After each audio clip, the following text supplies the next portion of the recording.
Hi, it's Katrina. You've already heard a lot about the megalodon, but there were plenty of other sharks in the sea. From tiny sharks with seriously bizarre fins to those that had no problem eating things much larger than themselves, here are 9 of the strangest and most mysterious prehistoric sharks. One of them is still around. Can you guess what it is? Let me know in the comments below.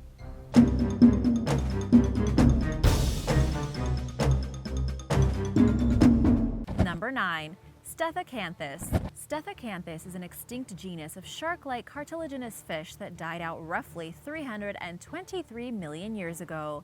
Fossils have been discovered in Asia, Europe, and North America. While it kind of looked like a modern shark, a little bit. Mature males possessed a distinctive dorsal fin that was shaped like an anvil or an ironing board. The top of this bizarre fin was covered in rough scales, similar to those found on part of the animal's snout.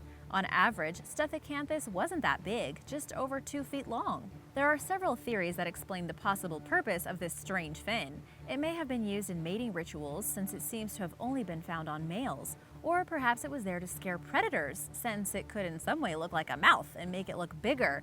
Maybe it used it to hunt in some way? What do you think is the most likely explanation? Let me know in the comments. Steff Acanthus was most likely an okay swimmer, but not super fast, and dwelled primarily in shallow coastal waters, feeding on fish, crustaceans, and cephalopods. Fossil evidence indicates that these creatures may have been migratory, returning to specific places to mate and give birth, like many sharks do today. Number 8. Xenacanthus. The extinct Xenacanthus genus of prehistoric sharks lived from the late Devonian period, around 360 million years ago, until the end of the Triassic period, around 208 million years ago. Fossils of these sharks have been found throughout the world. The slim shark measured around 3 feet long, but was different from modern sharks in several ways. For one, it was a freshwater fish, and even though freshwater sharks existed for a very long time, their genus is now extinct. It had a ribbon-like dorsal fin that ran along the back and around its triangular pointed tail, similar to the modern conger eel. Xenacanthus therefore probably swam kind of like an eel. The fish had a distinctive sharp movable spine that projected from the back of its skull that may have been venomous and used like that of a modern-day stingray. Rays and sharks are closely related, so this theory is plausible. Xenacanthus has also had unusual V-shaped teeth known as double-cusped teeth, which were pretty strange but may have developed due to the kind of prey it ate. And now for number 7, but first I wanted to say a quick thank you to some of our amazing subscribers for their super nice comments. If you are new here, be sure to subscribe before you leave. We have lots of exciting videos coming up. Number 7. The Helicoprion. The Helicoprion, or buzzsaw shark, is an extinct genus that lived around 270 million years ago during the late Permian period. This 6-meter-long prehistoric fish possessed a distinctive whorl-shaped jaw. In fact, the name Helicoprion means spiral jaw. However, it took a long time for scientists to figure out where the whorl was supposed to go, and there were some pretty creative guesses. It wasn't until 2013 that a team of scientists from the Department of Geosciences at Idaho State University, along with artist Ray Troll, conclusively determined how Helicoprion's jaw functioned, or even where it was located on the animal's body. Until then, one theory posited that the whorl sat somewhere along the shark's back. Another hypothesis was that it was located in the shark's mouth in either the upper or lower jaw. Regardless, scientists long believed that the whorl had some sort of defensive purpose. Eventually, they began to suspect that the whorl was used for feeding in some way, but they weren't sure how. After a century of trying to figure out these mysteries, CT scans and the computer-generated 3D model of the animal's mouth provided experts with long-awaited clarity. The circular set of teeth was a sort of rotating tooth factory, located inside the Helicoprion's lower jaw that would shred its meal. The whorl began where the upper and lower jaws met and rotated towards the front of the jaw, boasting around 150 teeth, and sometimes measuring more than 50 centimeters long. While the structure of Helicoprion's teeth more closely resembled that of a shark, the species was actually a chimera, or ratfish, a group of cartilaginous fish that branched off from sharks around 400 million years ago. So in reality, it's actually a shark-like fish rather than a shark. But its distinctive teeth have earned Helicoprion a well-deserved place in history. Number 6. Destice. Also known as the scissor-tooth shark, Destice is a genus of prehistoric shark that, like most others on today's list, is known primarily through fossils of its teeth. The rest of the shark is long gone. It lived around 300 million years ago from the late Devonian to the late Carboniferous period. The name Destice means to devour. It was given to the genus in 1855 by American paleontologist Joseph Leidy.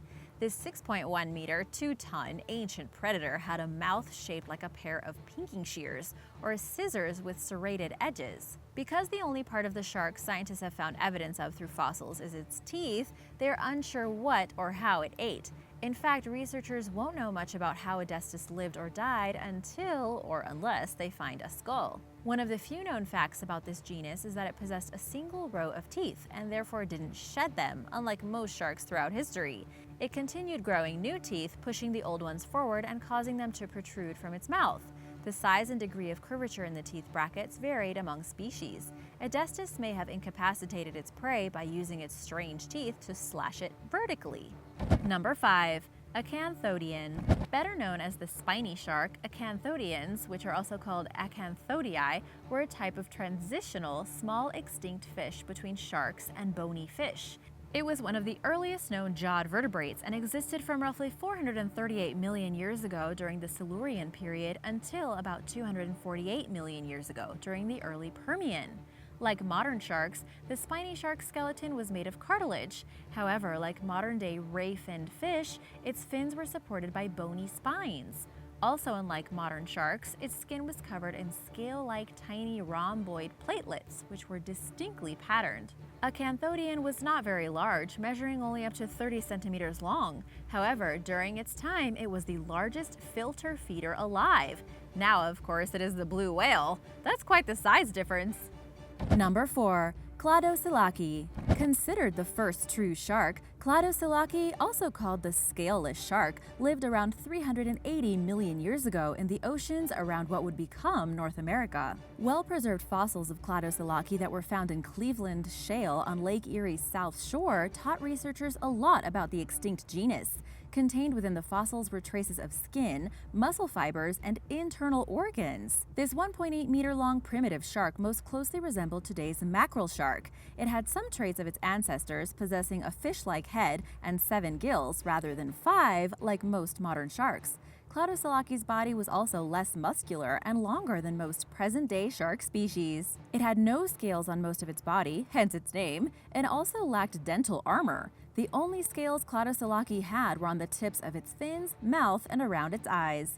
These characteristics, along with its deeply forked tail, made this a sleek and agile, fast swimmer, enabling it to evade the dominant sea predator of the time, a massive armored fish called Dunkelosteus. Number 3. Codis. Between 185 million years ago, the Codis genus of extinct shell-crushing sharks consisted of many species who roamed waterways throughout the globe. Since the first remains were discovered in England in the late 19th century, many other fossils have been found all over the world, including the United States, Mexico, Brazil, Canada, the Czech Republic, Germany, France, Japan, India, Jordan, and Sweden. 22 species have been identified so far. Codis was equipped with powerful jaws containing up to 550 teeth, which were flattened and very large. The upper jaw consisted of 260 teeth and the lower jaw had 220. The largest tooth plate may have measured 55 centimeters long and 45 centimeters wide. This was a large shark, measuring up to 11 meters long, and its massive and well-equipped mouth was perfect for helping it consume ample amounts of crustaceans, its primary food of choice. In fact, Codis was possibly the largest shellfish-eating animal to ever live. Number 2. Cretosirena. Nicknamed the Jinsu shark, this is an extinct genus of large mackerel shark. It lived among marine dinosaurs between 100 and 75 million years ago during the late Cretaceous period. Despite sharing the world's oceans with prehistoric creatures and dinosaurs, it was an ultimate predator, preying on animals such as plesiosaurs and even Archelon, the largest turtle ever. The Jinsu shark also ate the giant bony fish and fierce predator Xenacanthus. Did I mention that all these animals were larger than the Jinsu shark? At the time, this shark was the largest alive, growing up to 7 meters long, bigger than the great white, but it was still smaller than most, if not all, the animals it targeted as prey. This prehistoric monster had 490 razor-sharp bone-shearing teeth that grew up to 7 centimeters long, which it used to rip apart its prey. To keep them sharp, the teeth were coated in an extra thick layer of enamel. By the way, if you're wondering, yes, the Jinsu shark was named after the famous large, sharp kitchen knife used for slicing and dicing, which is thought to resemble the animal's feeding mechanism. As vicious as it was, this shark was not immune to being preyed upon and had to watch out for the giant mosasaur Tylosaurus. Its remains were also scavenged by the smaller, squally Corax shark. Like most ancient sharks, because it was made mostly of cartilage, the Jinsu shark did not fossilize well. Most of what experts know about it comes from fossils of the animal's teeth, which seem to have been its most interesting, or at least intimidating feature anyway. Number 1. Bonus, the Greenland Shark. The Greenland shark, known scientifically as S. microcephalus, is an ancient shark that still exists. A member of the sleeper shark family, it is estimated that this shark has been around for 110 million years. Scientists have long suspected that the Greenland shark has an enormously long lifespan of at least 200 years. In fact, the Greenland shark is believed to be the modern world's longest living vertebrate. In recent years, researchers collected 28 of these sharks and learned through radiocarbon dating of the species' eye lenses that one female was about 392 years, plus or minus 120 years, so at least 272 years old. It is believed they can live to be about 500 years old. That means that some Greenland sharks could have easily been alive when the Declaration of Independence was signed. Everyone was pretty shocked at how long they can live. Researchers are still struggling to learn more about the animal due to its elusive nature and remote habitat deep in the cold North Atlantic. They're even still trying to figure out exactly how long it lives and what enables it to live so long. One theory is that the Greenland shark ages incredibly slowly, less than half a centimeter per year, enabling it to outlive all other vertebrates. Greenland shark meat is a delicacy that is eaten in Iceland. Their meat is actually extremely toxic due to high levels of trimethylamine oxide, which can cause symptoms that mimic severe inebriation.